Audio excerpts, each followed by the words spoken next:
이건 단순한 실수가 아닙니다. 미국 조지아주 엘라벨에서 한 사건이 터졌습니다.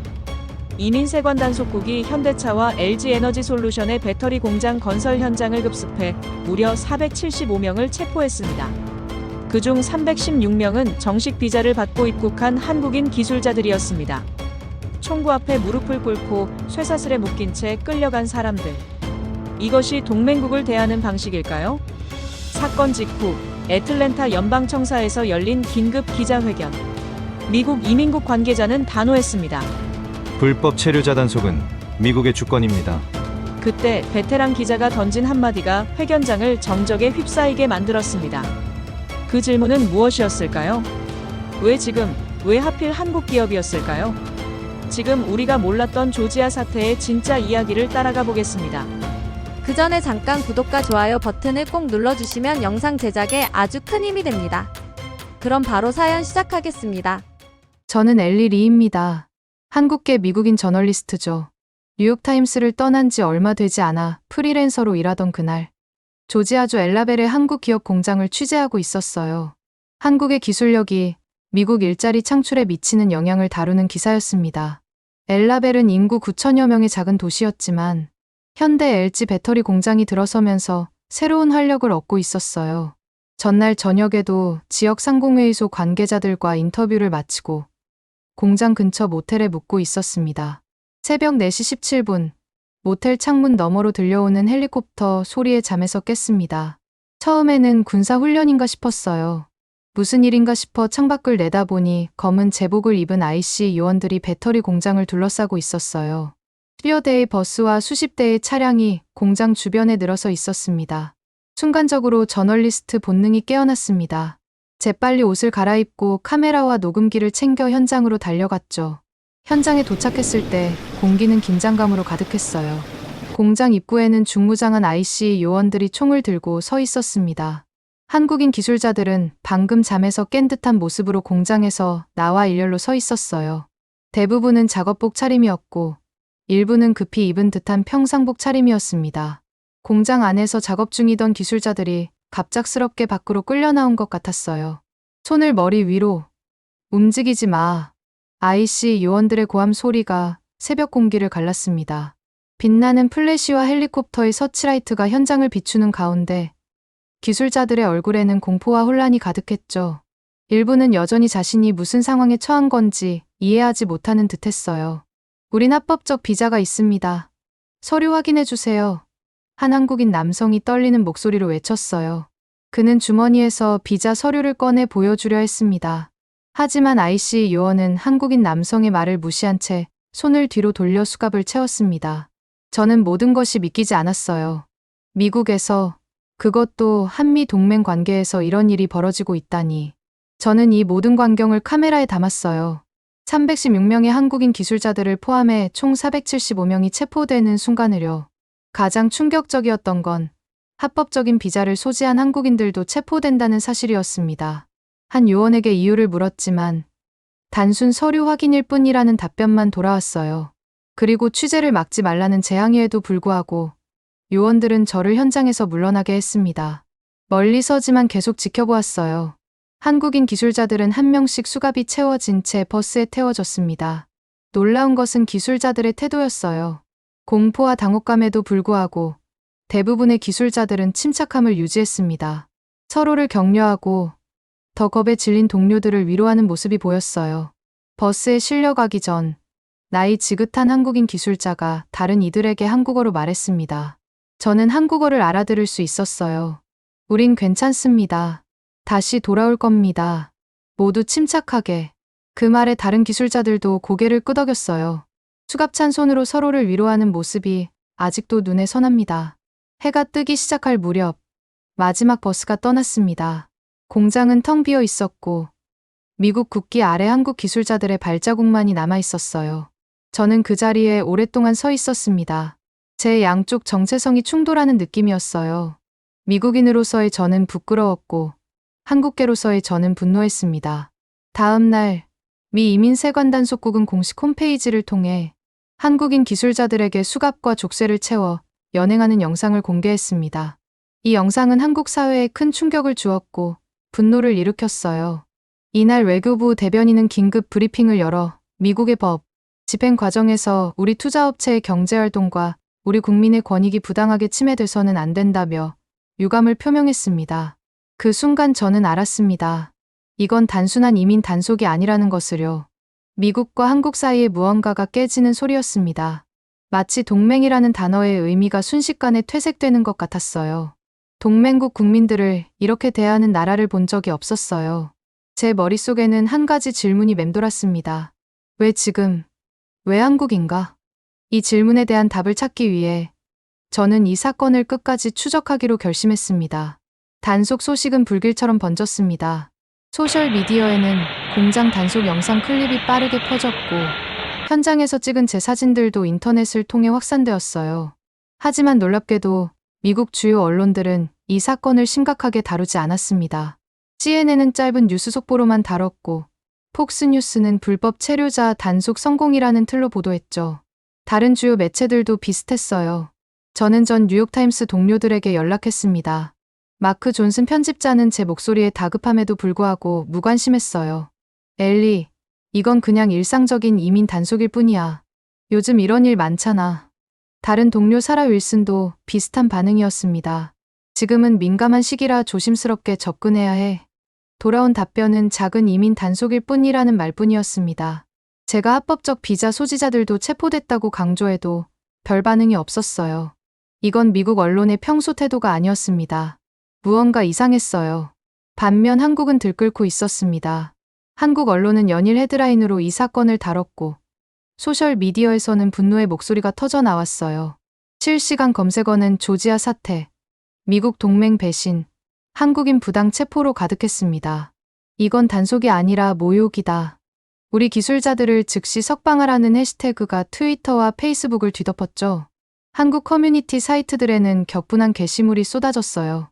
한 사용자는 이것이 미국의 동맹 대접이란 말인가? 라고 썼고, 다른 사용자는 한국인이 미국에서 이렇게 취급받을 이유가 어디 있는가? 라고 물었습니다. 제 SNS도 한국인들의 메시지로 넘쳐났어요. 한국인들은 진실을 알리고 싶어 했습니다. 며칠 후, 새로운 변수가 등장했습니다. 대통령이 소셜미디어에 직접 메시지를 올린 거예요. 조지아 현대 배터리 공장에 대한 이민 단속 작전 이후, 저는 미국에 투자하는 모든 외국 기업들이 우리나라의 이민법을 존중해 줄 것을 요청합니다. 이어서 대통령은 여러분의 투자는 환영하며 훌륭한 기술력을 가진 매우 똑똑한 인재들을 합법적으로 데려와 세계적인 수준의 제품을 만들 것을 권장한다고 덧붙였습니다. 이 메시지는 양면적이었어요. 한편으로는 한국 기술자들의 가치를 인정하면서도 다른 한편으로는 불법 체류를 문제 삼는 듯했습니다. 하지만 저는 더 깊은 의도를 느꼈어요. 이것은 정치적 전략의 일환처럼 보였습니다. 그날 밤, 익명의 이메일 한 통을 받았어요. 발신자는 자신이 IC 내부 직원이라며 이번 단속이 정치적으로 계획된 작전이었다는 증거를 보냈습니다. 문건 일부였어요. 그 안에는 한국계 기업 타깃, 시범 케이스, 여론 효과 극대화 같은 문구가 적혀 있었습니다. 제 심장이 빠르게 뛰기 시작했어요. 이것이 사실이라면 미국 정부가 정치적 목적으로 동맹국 시민들을 이용한 것이나 다름없었습니다. 그러나 저널리스트로서 한 가지 증거만으로 결론을 내릴 수는 없었어요. 이걸 믿어도 될까? 저는 의심스러웠지만 취재 본능이 이 실마리를 놓치면 안 된다고 말했어요. 제보자에게 더 많은 정보를 요청했습니다. 그리고 이틀 후 또 다른 이메일이 왔어요.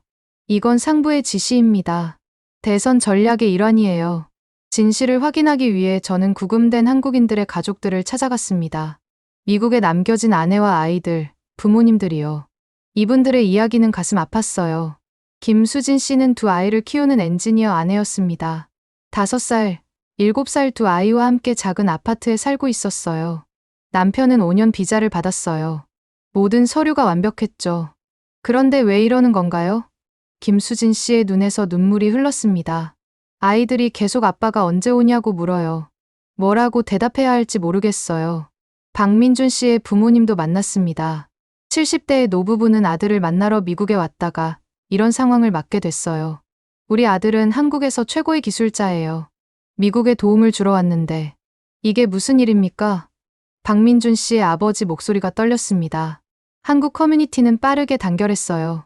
온라인에서는 샵브링덤 홈코어의 캠페인이 시작됐고 조지아 현지 한인회는 법률 지원팀을 꾸렸습니다.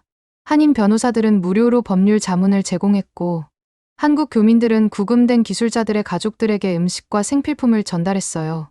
저는 이분들의 이야기를 기록하며 미국 언론의 침묵이 부끄럽게 느껴졌어요. 왜 이 중요한 사건을 제대로 다루지 않는 걸까? 애틀랜타 지역 방송국의 피터 브라운 기자에게 물었습니다. 왜 이 사건을 더 크게 다루지 않나요? 합법적 비자 소지자들이 체포됐다는 건 큰 문제 아닌가요? 피터 브라운 기자는 잠시 주위를 살핀 후 낮은 목소리로 말했어요. 위에서 압력이 있어. 지금은 정치적으로 민감한 시기라 이민 문제를 크게 다루지 말라는 지시가 있었어. 또 다른 CNN 편집자에게도 물었습니다. 왜 침묵하는 거죠? 민감한 시기야. 이민 문제는 항상 복잡하고 우리도 할 말이 많지만 지금은 조심스러워. 명확한 답변은 돌아오지 않았어요. 미국 언론의 이런 태도는 저를 더욱 결의하게 만들었습니다. 누군가는 이 이야기를 제대로 전해야 했으니까요. 그날 밤 애틀랜타의 호텔 방에서 노트북 앞에 앉아 기사를 쓰기 시작했습니다. 조지아 사태 침묵 속의 진실이라는 제목으로요. 미국 주류 언론이 침묵하는 사이 조지아주 엘라벨에서는 한미 동맹 역사상 유례없는 사태가 벌어지고 있다. 이 글이 미국 내 진실을 알리는 첫걸음이 되길 바랐습니다. 침묵의 벽을 깨는 작은 균열이라도 만들고 싶었어요. 한국 정부의 반응은 신속했습니다.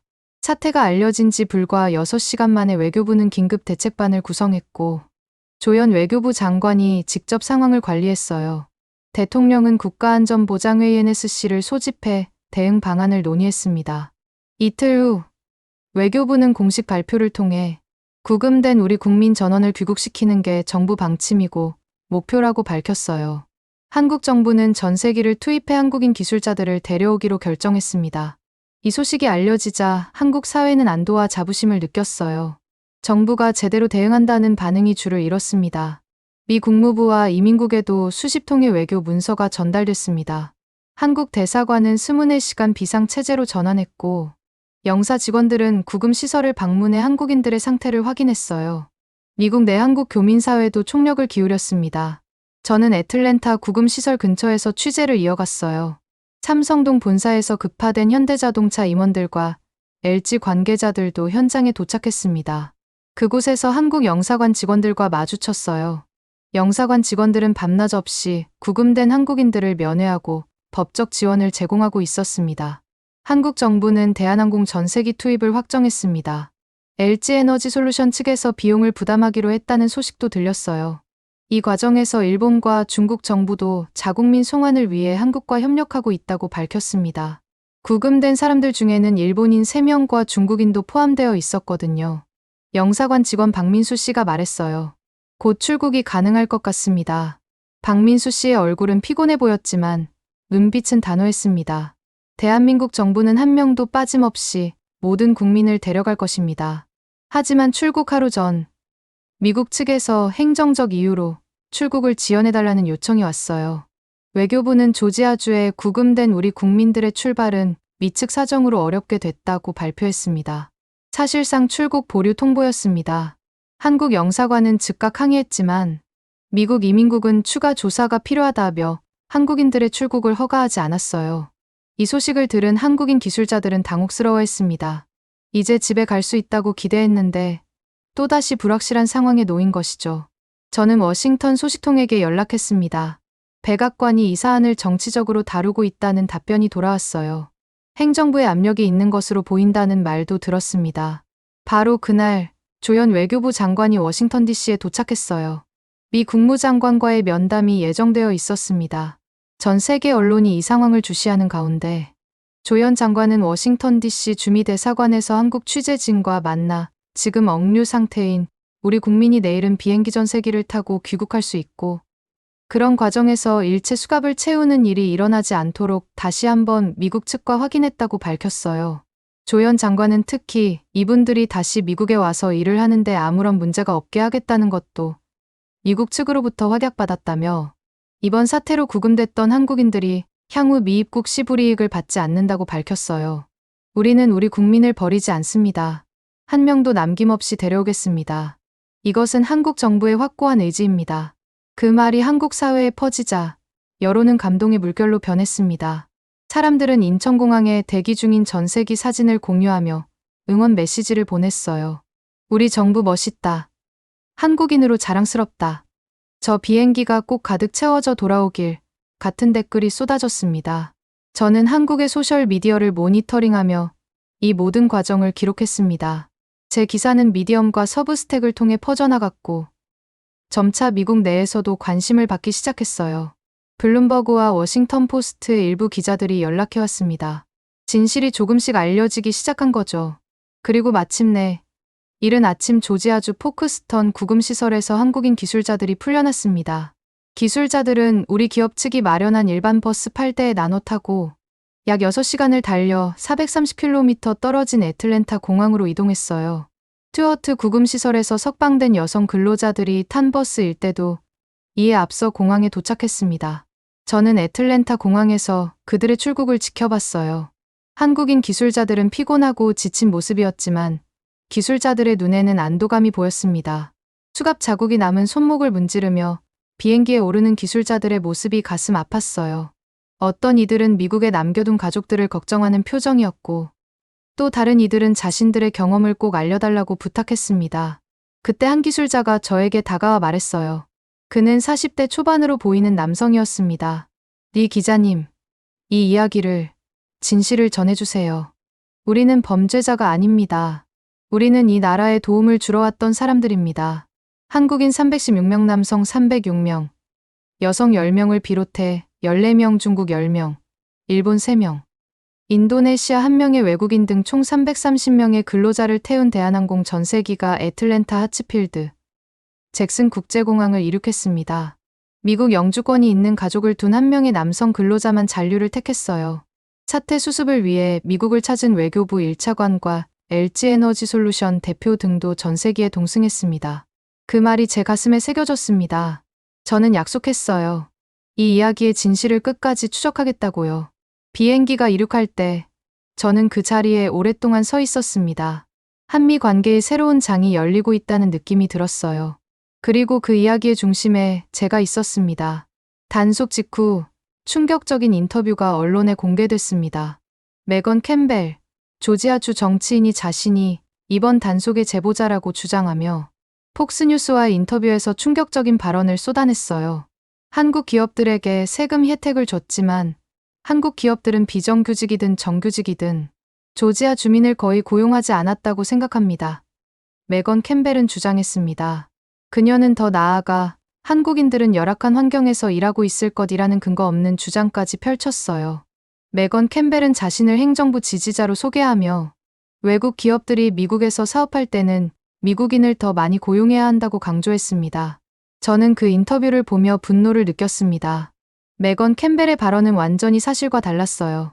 제가 직접 취재한 바에 따르면 한국 기업들은 지역 경제에 상당한 기여를 하고 있었고 많은 미국인 일자리를 창출하고 있었습니다. 공장이 완공되면 수천 개의 현지 일자리가 생길 예정이었죠.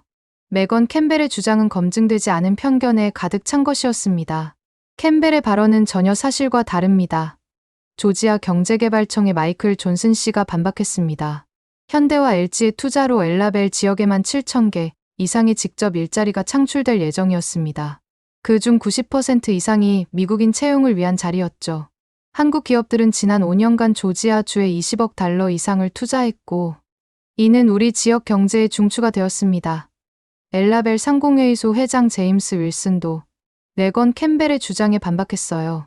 우리 지역사회는 한국 투자에 깊은 감사를 느끼고 있습니다. 사태의 심각성은 점점 더 분명해졌습니다. 현대 LG 배터리 공장은 완공 시 미국 최대 규모의 전기차 배터리 생산기지가 될 예정이었어요. 이 프로젝트는 조지아주 경제의 핵심으로 수만 개의 직간접 일자리와 연간 수십억 달러의 경제 효과를 가져올 것으로 기대됐습니다. 저는 엘라벨 시내에서 주민들을 인터뷰했습니다. 주민들의 걱정은 현실적이었어요. 공장 건설이 중단되면 7,000개 이상의 일자리가 사라질 위기였고 지역 상권은 즉각적인 타격을 받을 것이었습니다. 한국 기업들이 철수하면 우리 타운은 죽어요. 식당 주인 제니퍼 윌슨 씨가 말했습니다. 제니퍼 윌슨 씨의 식당 벽에는 한국 친구들을 환영합니다라는 한글 간판이 걸려 있었어요. 우리 가게는 공장 근로자들 덕분에 번창했어요. 한국인 손님들은 항상 친절하고 예의 바르셨죠. 이제 그분들이 떠난다면 지역학교 교사인 로버트 앤더슨 씨도 걱정을 표했습니다. 우리 학교는 한국 주재원 자녀들을 위한 특별 프로그램을 만들었어요. 그들은 우리 학교에 새로운 다양성과 열정을 가져왔습니다. 이제 그 아이들은 모두 떠나게 될 거예요. 메건 캠벨의 SNS에는 분노한 시민들의 댓글이 쏟아졌습니다. 심지어 그녀를 지지했던 보수층에서도 비판의 목소리가 나왔어요. 경제적 민족주의를 지지하는 사람들조차 이번 사태가 지나쳤다고 평가했습니다. 당신은 미국인의 일자리를 구한 게 아니라 빼앗은 거예요. 한 트위터 사용자가 메건 캠벨에게 답글을 달았습니다. 며칠 후 현대자동차와 LG는 공식 성명을 발표했습니다. 조지아 공장 건설 일정을 재검토 중이라는 내용이었어요. 직접적으로 철수를 언급하지는 않았지만 메시지는 분명했습니다. 그 소식이 전해지자 조지아주 주가가 흔들렸고 월스트리트에서는 경고등이 켜졌습니다. 현대 LG뿐 아니라 다른 한국 기업들의 미국 투자도 재검토될 가능성이 제기됐어요. 저는 워싱턴으로 향했습니다. 이 사태의 배후를 파헤치기 위해서요. 워싱턴에서 백악관 관계자와 국토안보부 소식통을 만났지만 관계자들은 이민법 집행일 뿐이라는 원론적인 답변만 반복했어요. 그러나 한 전직 관료는 다른 이야기를 들려주었습니다. 이건 명백히 정치적 결정이에요. 특정 지역구를 겨냥한 전략입니다. 외국 기업에 대한 강경 조치로 지지층을 결집하려는 거죠. 그날 밤 또 다른 익명의 제보가 왔습니다. 이건 행정부의 전략입니다. 외국 기업 타깃으로 자국 산업 보호를 내세워 지지층을 결집하려는 거죠. 특히 한국 기업이 선택된 이유는 가시적인 성과를 보여주기 쉽기 때문입니다. 진실은 점점 명확해졌습니다. 이건 단순한 이민 단속이 아니었어요. 정치적 계산이 깔린 작전이었습니다. 그리고 그 희생양으로 한국과 한국인들이 선택된 것이죠. 동맹의 가치보다 정치적 이득이 우선시된 결정이었습니다. 엘라벨로 돌아온 저는 시청 앞에 모인 시위대를 보며 생각했어요. 아이러니하게도 메건 캠벨의 애국적 행동은 오히려 미국인들의 일자리를 위협하고 있었습니다. 진정한 애국이란 무엇일까요? 국익을 위해 동맹을 소중히 하는 것 아닐까요? 현대자동차와 LG의 공사 중단 발표 이후 미국 경제계는 술렁이기 시작했습니다.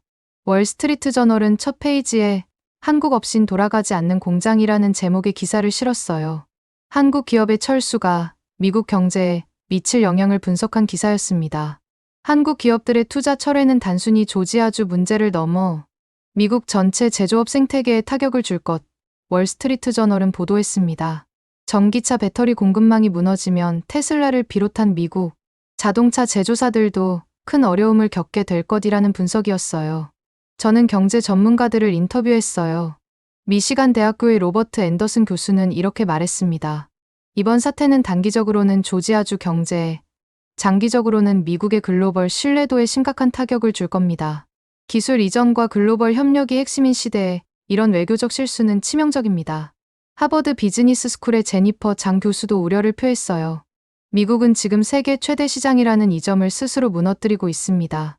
이런 불확실성이 지속되면 외국 기업들은 미국 대신 다른 안전한 국가로 투자를 돌릴 것입니다. 실제로 한국 기업들의 투자 철회 가능성은 미국 주식 시장에 즉각적인 영향을 미쳤어요. 관련 산업 주가가 일제히 하락했고 투자자들은 불안해했습니다. 특히 전기차 관련 주식들이 큰 타격을 받았어요. 테슬라 주가는 이틀 만에 7% 하락했고 GM과 포드도 각각 5%, 4% 떨어졌습니다. 더 충격적인 일은 지방 도시 경제 붕괴 시뮬레이션 보고서가 유출된 것이었어요. 조지아주 경제개발국이 작성한 이 내부 보고서에 따르면 한국 기업의 철수는 조지아주에만 연간 20억 달러의 손실을 가져올 수 있었습니다. 직접적인 일자리 손실은 1만 개 이상, 간접적 영향까지 고려하면 3만 개 이상의 일자리가 위험에 처할 수 있다는 분석이었어요. 이 보고서가 언론에 유출되자 조지아주 정치권도 발칵 뒤집혔습니다. 주지사는 긴급 기자회견을 열어 한국 기업들과의 관계 회복을 위해 모든 노력을 다할 것이라고 발표했어요. 지역 의원들도 연방 정부의 이민 정책을 비판하기 시작했습니다. 저는 엘라벨로 돌아가 지역 주민들의 이야기를 더 들었습니다. 주민들의 분노는 이제 슬픔과 두려움으로 변해 있었어요. 우린 한국에 빚졌어요. 지역 학교 교장인 세라 존슨 씨가 말했습니다. 세라 존슨 씨의 목소리에는 진심이 담겨 있었어요. 한국 기업이 들어오기 전 이곳은 거의 유령 도시였어요. 일자리가 없어 젊은이들은 모두 도시로 떠났고 지역 경제는 죽어가고 있었죠. 그들이 우리에게 희망을 가져다 줬습니다. 지역 상점 주인 마이클 브라운 씨는 자신이 한국어를 배우기 시작했다고 말했어요. 우리 가게에 한국 손님들이 많이 오셨거든요. 그분들을 환영하는 마음으로 기본적인 인사말부터 배웠어요. 이제 그분들이 다시 오실까요? 시장의 반응도 냉정했습니다. 삼성증권의 분석에 따르면 현대차와 LG의 미국 투자 철회로 두 기업의 시장 가치는 단기적으로 하락할 수 있지만 장기적으로는 미국 의존도 감소로 오히려 긍정적일 수 있다는 분석이 나왔어요. 반면 미국 측은 대체 투자처를 쉽게 찾기 어려울 것이라는 전망이 지배적이었습니다. 미국 언론의 논조도 변하기 시작했어요. CNN은 특별 보도를 통해 이번 사태의 경제적, 외교적 영향을 다뤘고 워싱턴 포스트는 동맹의 균열이라는 제목의 사설을 실었습니다. 뉴욕타임스도 마침내 일면에 이 사건을 다뤘어요. 조지아 사태 미국 동맹 정책의 위기라는 제목이었습니다. 저는 이 모든 변화를 지켜보며 생각했어요. 미국이라는 제국에 균열이 생기고 있다고요. 자국의 이익을 위해 동맹을 희생시키는 정책이 얼마나 위험한지를 보여주는 사례였습니다. 오랫동안 이어온 한미 동맹이 한순간에 흔들릴 수 있다는 사실이 저를 슬프게 했어요. 그날 밤, 한국에서 돌아온 기술자 중 한 명과 화상 통화를 했어요. 이분은 이름을 밝히길 원치 않았지만 중요한 말을 했습니다. 리 기자님, 저는 처음으로 한국인이라는 게 정말 자랑스럽다고 느꼈어요. 우리나라가 우릴 버리지 않았으니까요. 비행기가 인천에 도착했을 때 정부 관계자들이 우리를 맞이해주는 모습을 보고 울컥했습니다. 그들은 우리에게 고생 많으셨습니다. 여러분은 대한민국의 자랑입니다라고 말해주었어요. 이분의 말에 제 눈시울이 뜨거워졌습니다. 한국계 미국인으로서 저는 항상 두 나라 사이에서 정체성의 균형을 찾으려 노력해왔어요. 하지만 이번 사태를 겪으며 처음으로 제 한국인 정체성이 더 강하게 느껴졌습니다. 그 말이 제 마음에 깊은 울림을 주었습니다. 누가 진정한 강대국인가? 국민을 보호하고 존중하는 나라. 그곳이 진정한 강대국이 아닐까요? 군사력과 경제력만으로 강대국이 되는 것이 아니라 국민을 대하는 태도와 국가의 품격이 진정한 힘이라는 생각이 들었습니다. 애틀랜타 이민국 사무소는 급히 기자회견을 소집했습니다. 언론의 비판이 거세지자 해명에 나선 것이죠.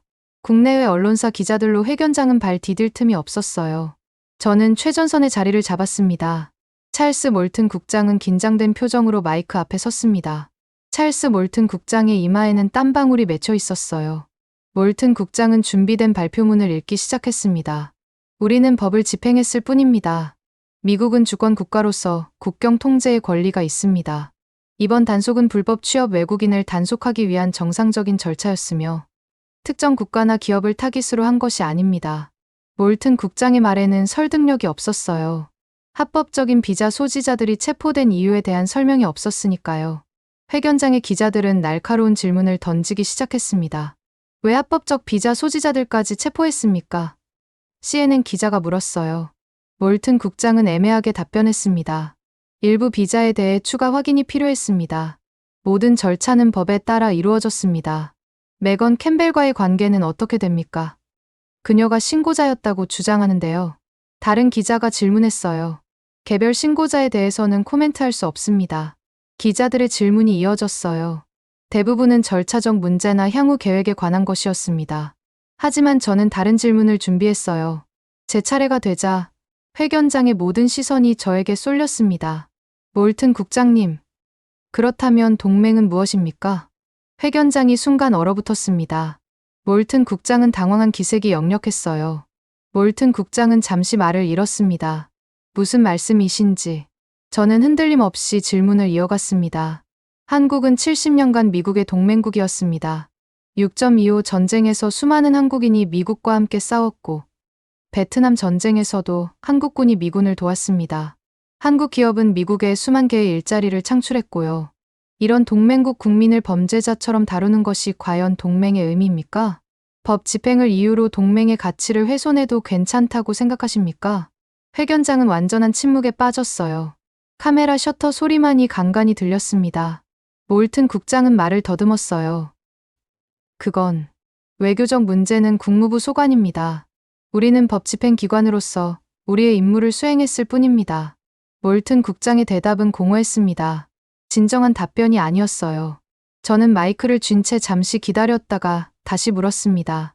법 집행과 동맹 가치 사이에서 균형을 찾는 것도 정부 기관의 책임 아닌가요?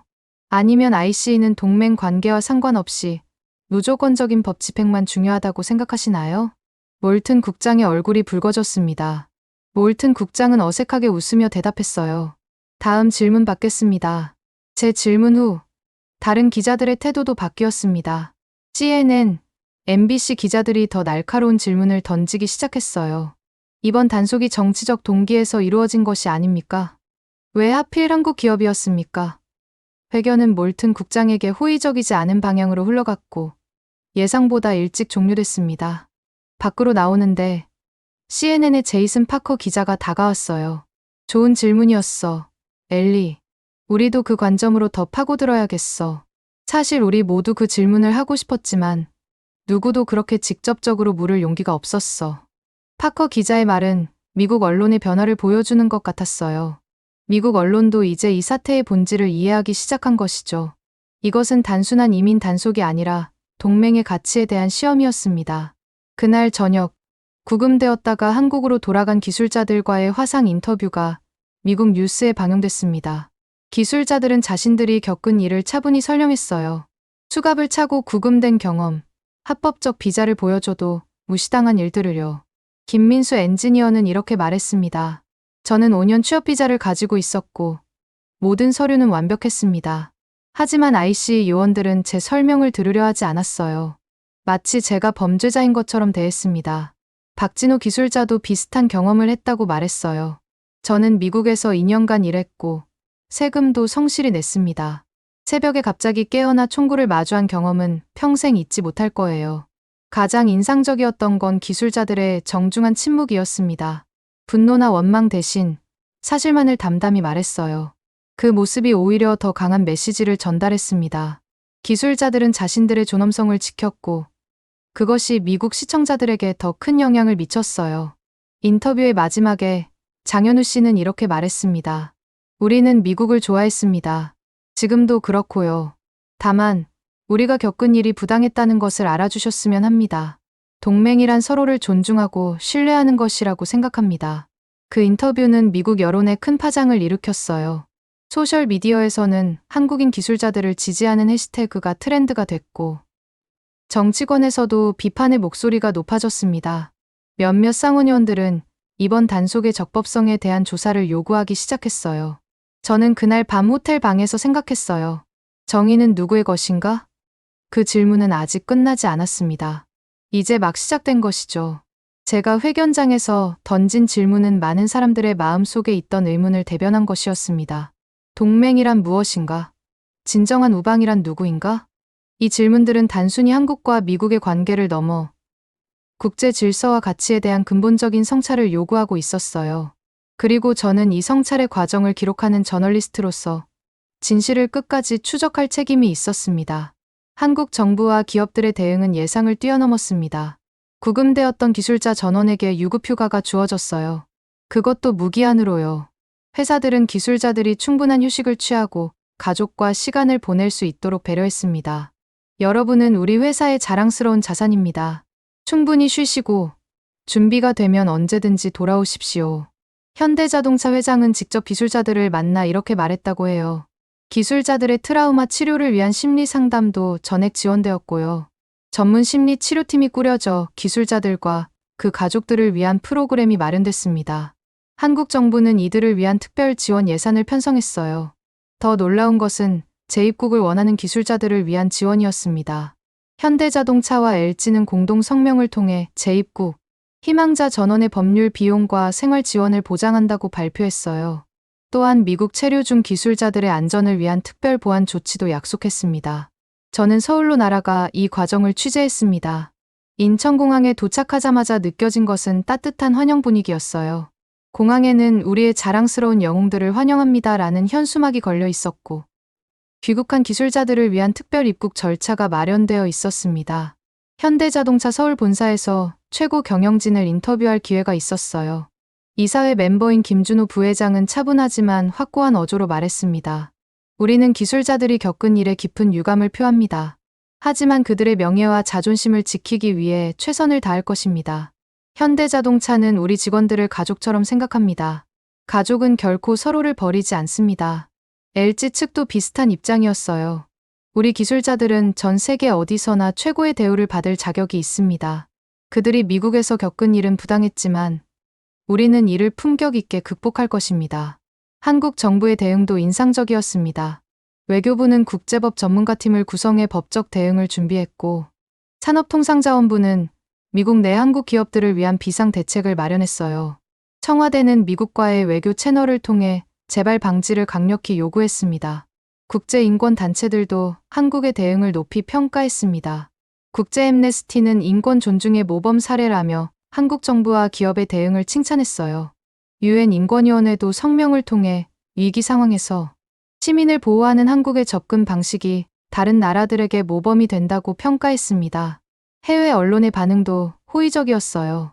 BBC는 한국은 달랐다라는 제목의 특집 기사를 보도했습니다. 위기 상황에서 국민을 보호하는 한국의 접근 방식이 다른 나라들에게 교훈이 된다는 내용이었어요. 뉴욕타임스도 한국의 위기 관리 사람 중심 접근법이라는 제목의 칼럼을 게재했습니다. 서울에서 만난 기술자 가족들의 말이 가장 기억에 남습니다. 박지훈 씨의 아내는 눈물을 글썽이며 말했어요. 한국이 정말 자랑스러워요. 우리 남편이 범죄자가 아니라 소중한 인재라는 걸 보여줬으니까요. 남편이 돌아왔을 때 아이들에게 너희 아빠는 영웅이라고 말해줬어요. 이진우 씨의 어머니도 비슷한 감정을 표현했습니다.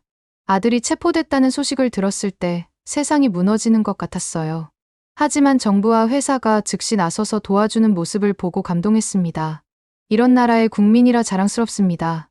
그들의 이야기를 들으며 저는 한국 사회가 보여준 힘에 감동했습니다. 그것은 군사력이나 경제력이 아닌 인간을 존중하는 품격에서 나오는 힘이었어요.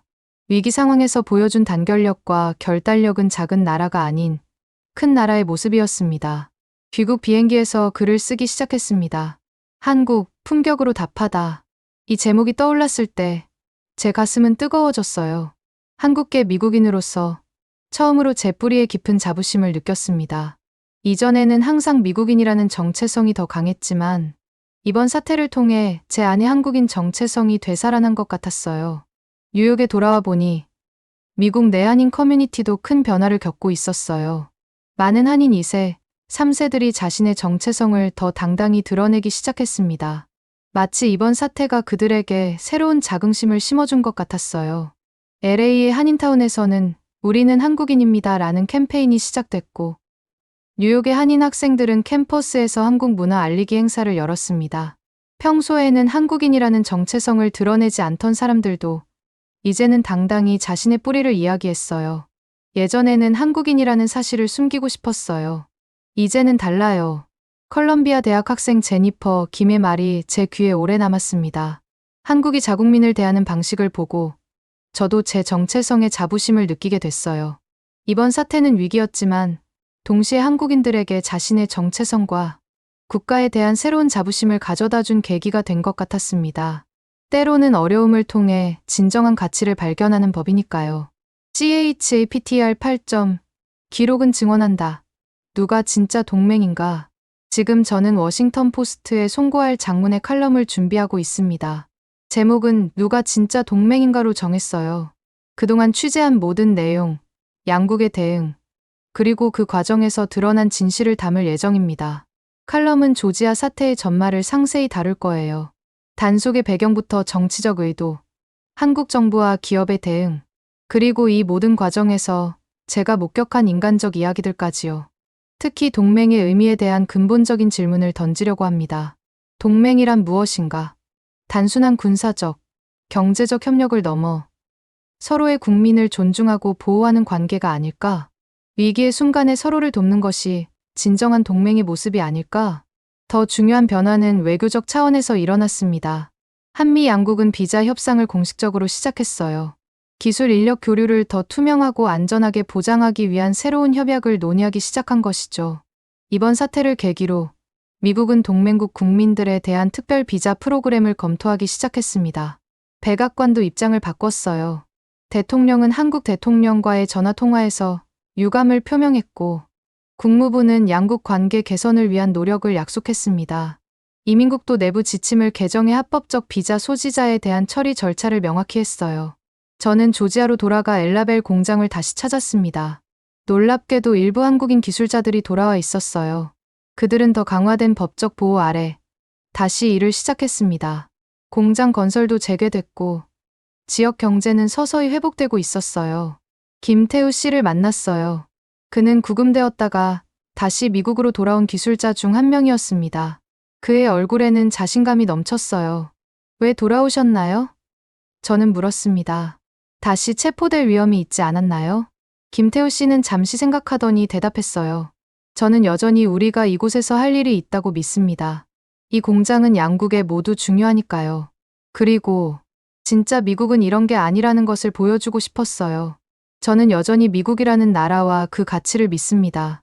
다만 그 가치를 실현하는 과정에서 실수가 있었다고 생각해요. 그의 말에 깊은 감동을 받았습니다. 부당한 대우를 받고도 여전히 미국의 가치를 믿는 그의 모습이요.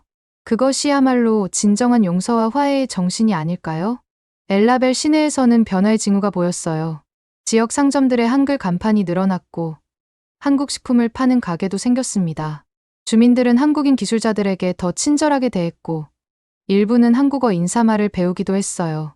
위기가 오히려 더 깊은 이해와 존중을 가져온 것 같았습니다. 인천공항에서 만난 재회의 장면들이 떠올랐습니다. 눈물로 서로를 껴안는 가족들. 그들의 얼굴에 번진 안도와 행복이요. 그것은 단순한 귀환이 아니라 존엄성의 회복이었습니다. 한 나라가 자국민을 어떻게 대하는지가 그 나라의 진정한 힘을 보여주는 것이 아닐까요? 칼럼의 마지막 문장을 구상하며 저는 이 사건의 본질을 담아내려 했어요. 이번 사태에서 가장 아이러니한 점은 한국이 더 미국 같았다는 것이다. 자유, 정의, 인권이라는 미국의 핵심 가치를 한국이 더 충실히 지켰으니 말이다. 동맹이란 단순한 조약이 아니라 서로의 국민을 존중하는 데서 시작된다. 그렇다면 이제 우리는 다시 물어야 한다. 누가 진짜 동맹인가? 이 칼럼이 미국 사회에 작은 파문이라도 일으킬 수 있길 바랍니다.